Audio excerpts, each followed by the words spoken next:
आता एक महत्त्वाची बातमी चंद्रपूर महानगरपालिकेतील सुधीर मुनगंटीवार आणि किशोर जोरगेवार गटाच्या नगरसेवकांमध्ये असलेल्या संघर्षाच्या नव्या अध्यायाला सुरुवात झाली आहे। जोरगेवार गटाच्या 17 नगरसेवकांनी आपल्याच पक्षाच्या महापौरांवर बेईमानीचा आरोप करत त्यांचा निषेध केला आहे। सोबतच महापौरांच्या यापुढे होणाऱ्या सर्व बैठकींवर बहिष्कार टाकण्याचा इशारा देण्यात आला आहे।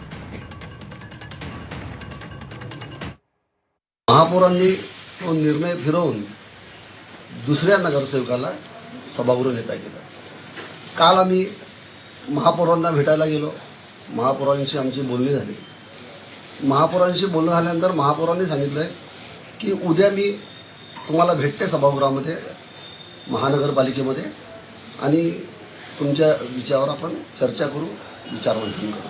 शेखर शेट्टी यांच्या नावावर शिक्कामोर्तब केलं असताना आम्ही महापौरांशी चर्चा करून विचार विनिमय करून शेखर शेट्टी हाच गटनेता होईल असं त्यांनी आम्हाला, सभागृह नेता होईल असं त्यांनी आम्हाला सांगितलं। पण ऐन वेळेवर त्यांनी दुसऱ्याच व्यक्तीचं नाव पक्षासमोर मांडलं, त्यामुळे आम्हाला त्यांचा तीव्र निषेध वाटतो।